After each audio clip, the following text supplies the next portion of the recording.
Hi,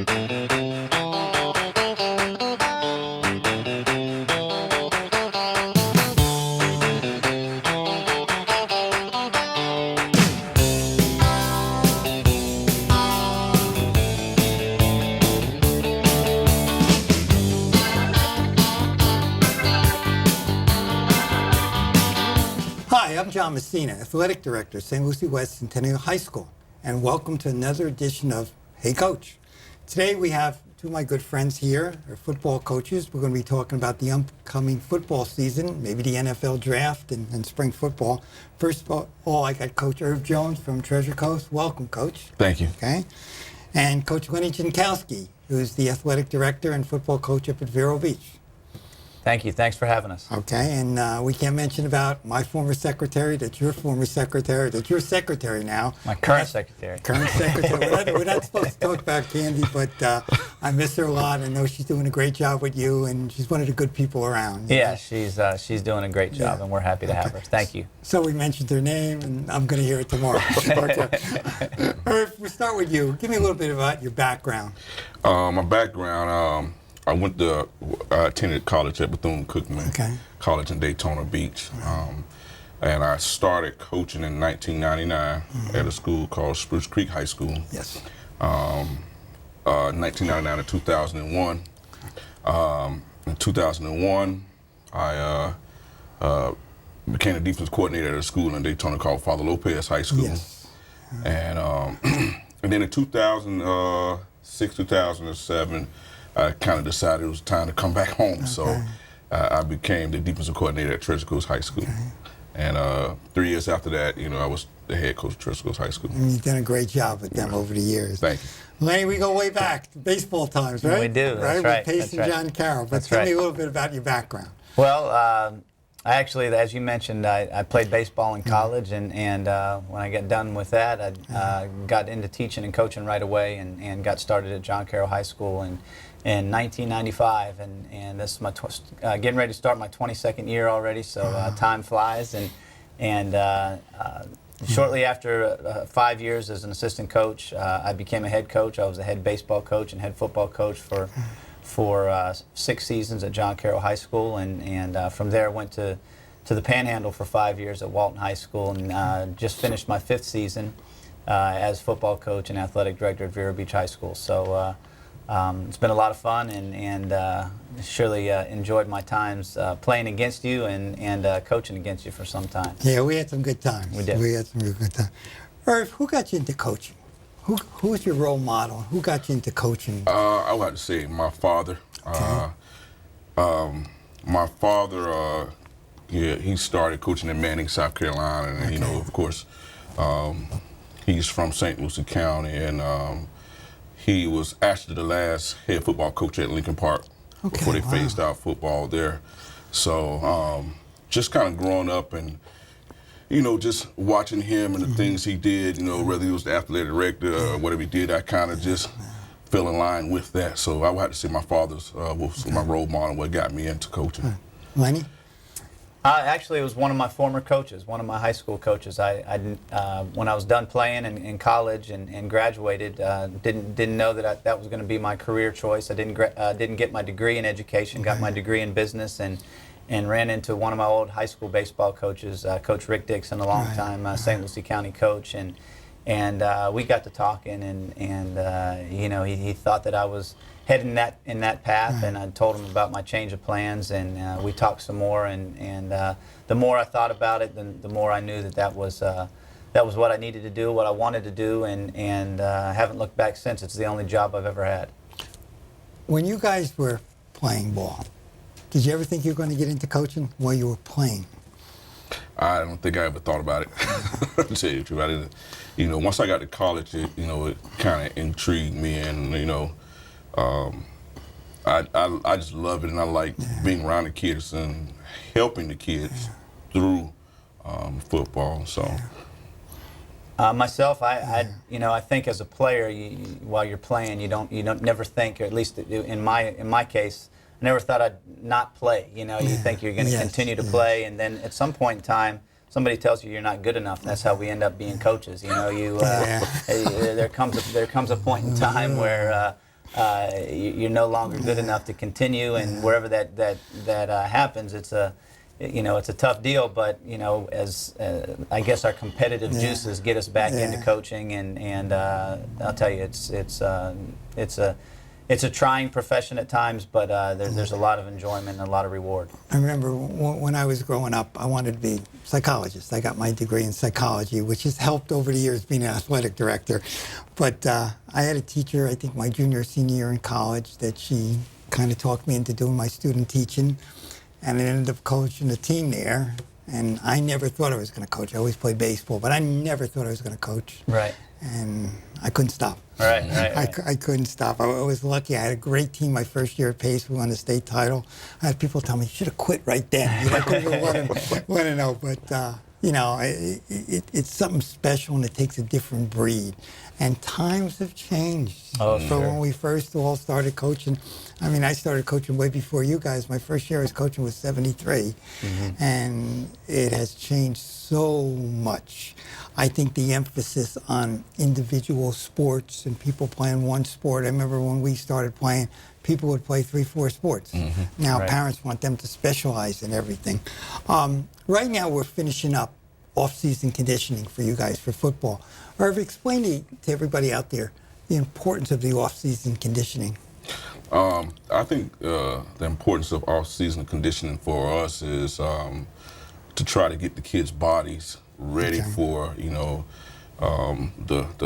physicalness of what they're going to receive in the spring or if it's heading into the fall, and just get the body conditioned to what's coming up for them. It's and it's especially important if they're not playing any other sports, and in the off season we really try to concentrate on trying to develop the kids' bodies into getting them bigger, getting them stronger, getting them faster, not necessarily per se, the actual football aspect of it, but more so just, like I said, developing the bodies so our kids can look like the kids at Vero.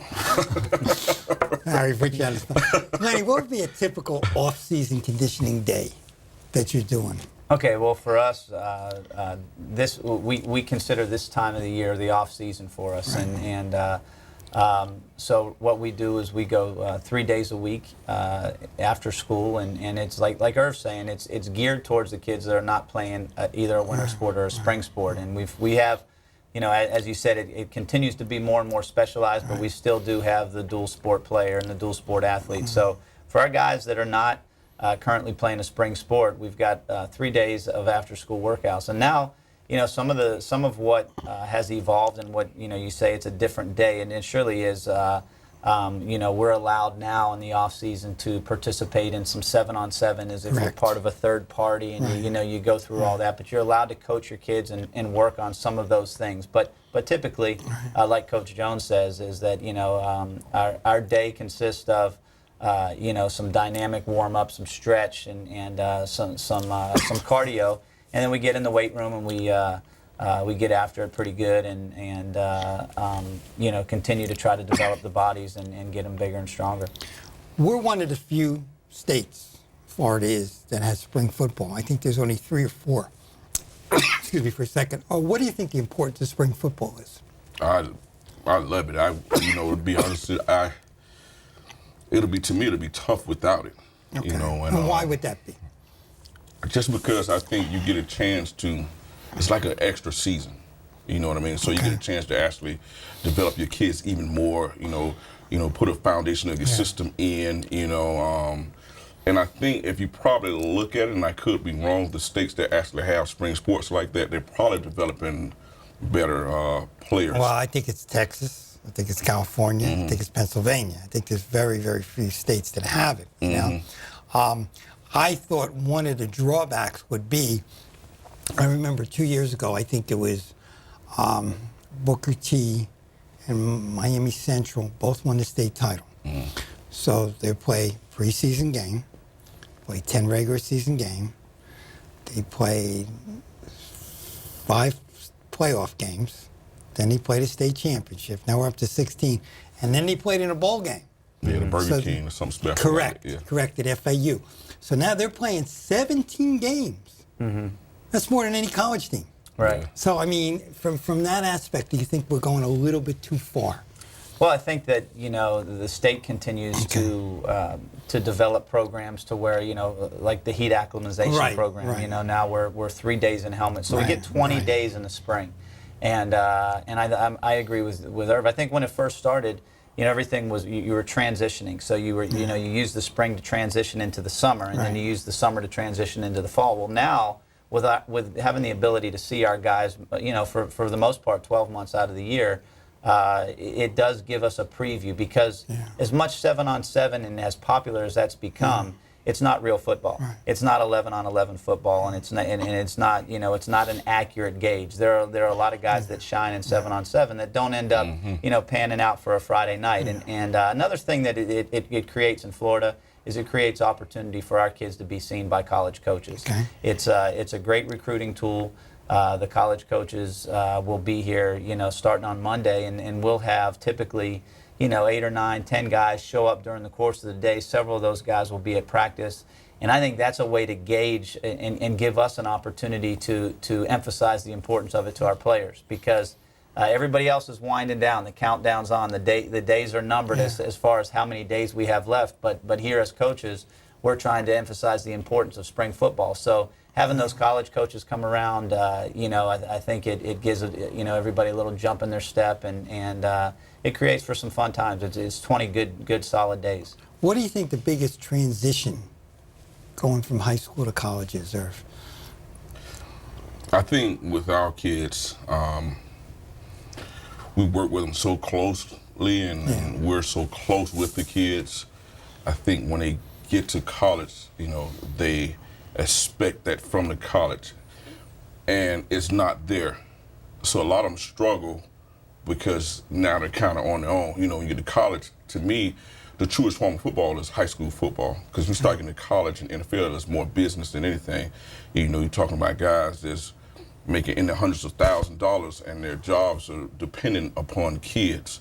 So it's more business-like, it's more structured-like, and what the kids don't understand, when colleges go out to recruit, every year they're going out to recruit you from last year. So you might have came in as a defensive back this year, but the coaches are now trying to find a better defensive back than you. So you always kind of got to be on your toes. And it's just like I said, I think it's a big wake up. We try to explain this to the kids, all the time. It's it's different, different animal. Oh yeah, So you talk about just being on time. I had one of the kids said, "Coach, I showed up on time and I got in trouble." so I just think, going here where you have somebody who can really have your back if you fall, to when you get into college, you're kind of out there swimming by yourself, and per se now. So that's my biggest thing. Lenny, some of your players that went on to college, and I know you have many. I mean, what is the biggest obstacle they have set? Well, I think some of what Irv is saying is definitely true. And if you talk about the actual the part of the game, other than the transition as far as the lifestyle, I think the speed of the game, and now you're talking about everybody on your team was a high school superstar. Right. And I think we live in a world of instant gratification, and so our guys struggle sometimes to get there and know that you got to put your time in. You got to earn your stripes, so to speak, and it may take a redshirt year. It may be a year as a backup. It may be a year on the scout team, and those aren't. That wasn't like what your recruiting trip was like. You know what I mean? And so now it's the real world, and there's a lot of work. It's a grind, and I think the first year is the biggest struggle for our guys. They got to get through that first year, and sometimes they get impatient. And as Irv says, we spoil them. He said it nicely, but I'll tell you, we spoil them, and they get spoiled, and they get anxious. But for the most part, we've got great stories. He and I both got great stories about guys that have had opportunities to go off and make big differences in their life, and now have bright futures ahead of them because of an opportunity to earn a college education. And when we talk about scholarships a lot, I mean, as athletic director, and I know you get this and I get this all the time, and a parent will come up to you and say, "You got to get my son a scholarship or my daughter a scholarship." And I know we do a show every year in June where I bring on Fred Alameda. I think you guys know him, my head guidance counselor, who's absolutely brilliant about NCAA guidelines and this and that. All we can do, and I always say this, It's not a coach's job to get that player a scholarship. It's to get him the opportunity to get that scholarship and get him shown. You know, I remember we went to a clinic years ago with Billy Donovan, who's now the coach at Oklahoma City, you know, in basketball, and he was up at University of Florida. And he was talking to us, and, you know, one of the questions was, Coach, you know, parents are just bugging us all the time about getting scholarships. He says, John, we'll find you. I have people that are going to find you. If you're a good kid, if you got the grades, and I think that's what people don't understand, and it's changed so much about the grades. Mm-hmm. If you got the grades, if you're a good kid, we're going to find you. Send us, of course, football, you're going to have to send out more tapes than any other sport. But they'll find you. And I don't know, and you guys can give me some experience. I know when we had a young man a few years ago that's been recruited all over the nation, you know, we were having, Nick Saban walked in one day, which, boy, just shocked me. I had the greatest conversation with him, and, we had the coach from Notre Dame called, and we had the coach from Florida, Muschamp, called. They never asked Ron Parker, my coach, or myself, his athletic abilities, because they saw the tape. Is he a good kid? Tell me about his family. Tell me about his grades. And is that some of the things you get asked, Irv? Yes, all the time. One of the kids we had offered before the reason why he did get offered. We had another kid who was probably on the same level as him. It was because of the GPA. You know, and when it comes to recruiting, I think the biggest, and the kids with school and stuff, I think the biggest thing is the kid and the parents have to be honest with themselves. Correct. What am I, Division I? Am I Division I AA? All the way down. I think once you figure out what you are and where you are, then you can go forth. Right. Because there are so many different guidelines, from just Ivy League schools. You got to have different amount of foreign languages than you would have. So it's, and what are you trying to accomplish? Because at the end of the day, it's about trying to get a free education. The percentage of going to the NFL is very small. Right. If anybody's paid any attention to it, a lot of these NFL players are starting to retire really early now. Absolutely. So. What are you trying to accomplish?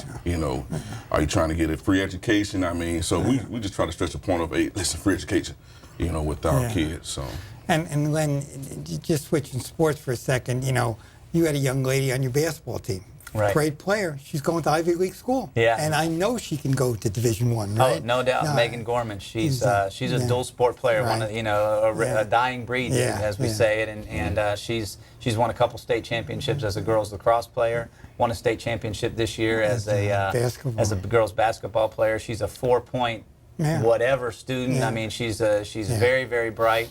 A neat story, and it's not as big a deal anymore, but back in the day when everybody read Sports Illustrated, she most recently was one of the faces in the crowd. And it doesn't seem to get the juice that it used to get, but I mean that's a pretty big honor. So she's a great kid, and she'll have the opportunity to go to Yale, get a degree from Yale, and then the sky's the limit. That's amazing. And, she's going to Yale, and she could play for, to me, any Division I school. No doubt. On that.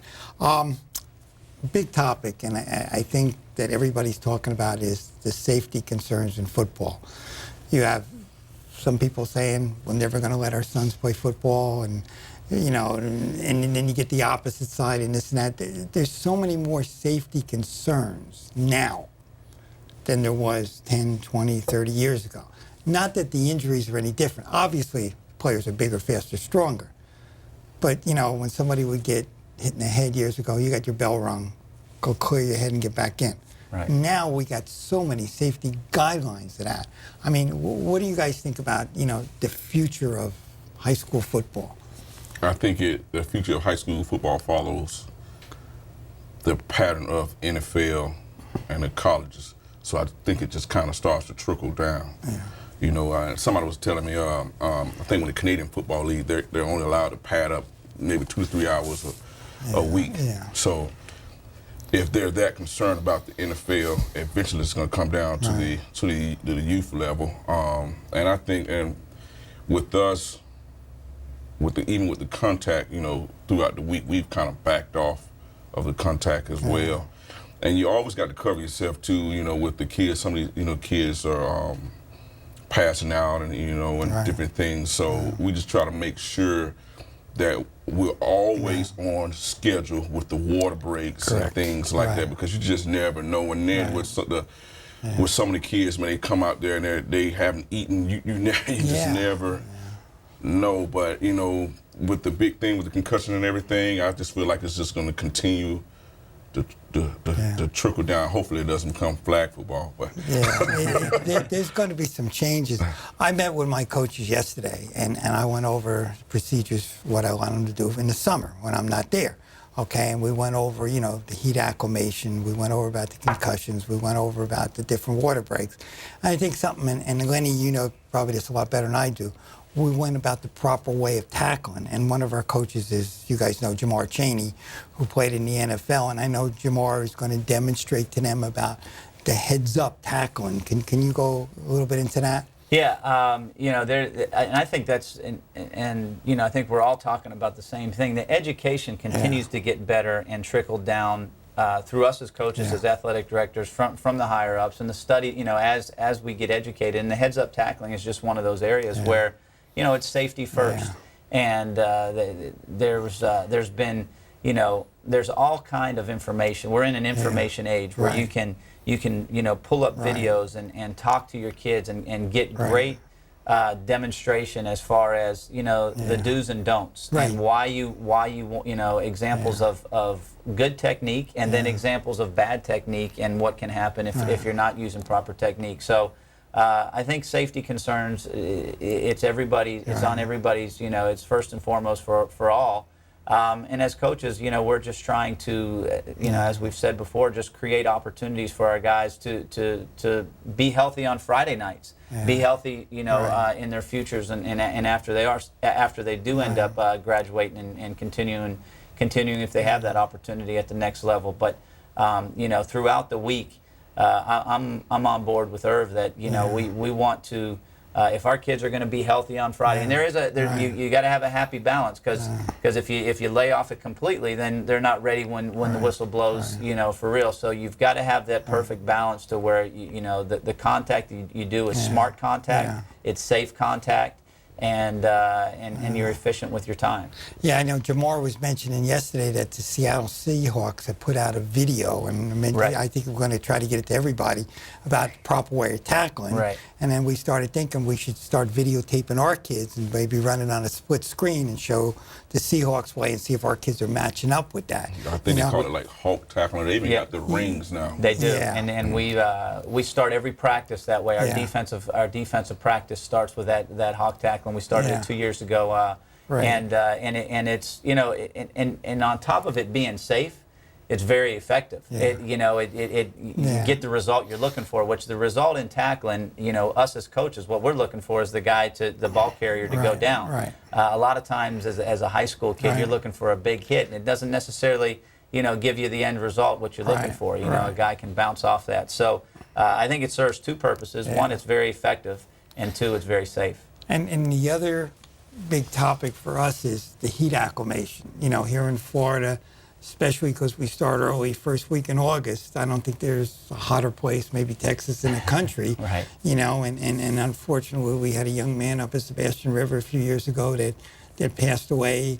And not just there, but all over the country, there have been some cases. Sometimes they're unavoidable. Some, who knows, what happens. But, the FHSAA has been pretty good. You have strict guidelines when you have to take your water breaks, when you have to do that. I do think in the future, I think there's going to be, like you guys were talking about, you're only going to be able to hit certain days, okay? I just wonder if they will have a game reduction or maybe an age limit. What do you think about an age limit starting for tackling? You go ahead, Coach. No, I think I think that could be coming down the pike because there are so many other ways to develop skills. I know when I look at the youth football, and not just in Indian River County, St. Lucie County, all over the country, a lot of times what you end up with, in a lot of youth sports, is you end up with guys that are out there volunteering that may not have the proper training, and so when push comes to shove and they get they get a little downtime, they kids end up being battering rams, and that's not helping anybody. It creates a lot of fear in the kids. It discourages a lot of guys. There are a lot of ways to develop skill without contact. Right. You know, a lot of times in youth, when we're talking specifically football, you know, youth football ends up being toss the ball to the fast kid and watch the fast kid run. Well, there's you know 21 other guys on the field, and they're not enjoying it as much. So I think with the evolution of some 7-on-7 stuff and some things that may not require some of the pads and some of the hitting, I think that we're going to have opportunity to develop skill, develop, you know, our kids in our sport that we love, and see it continue to grow. Can the equipment be improved in your estimation? I think so.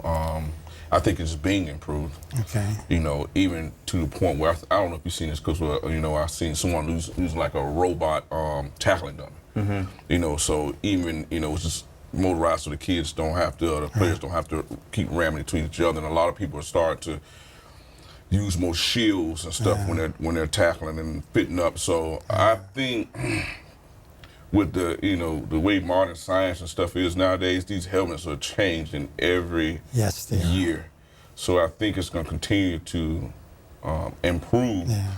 But also with the modern day science, you know, if, you know, they start, you know, dictating or saying, you know, the effects of playing football long term is hurting, you know, or harming people, I think that's when we'll start to see the reduction in tackle football amongst the youth, where, you know, it'll probably start holding them out to a little bit older.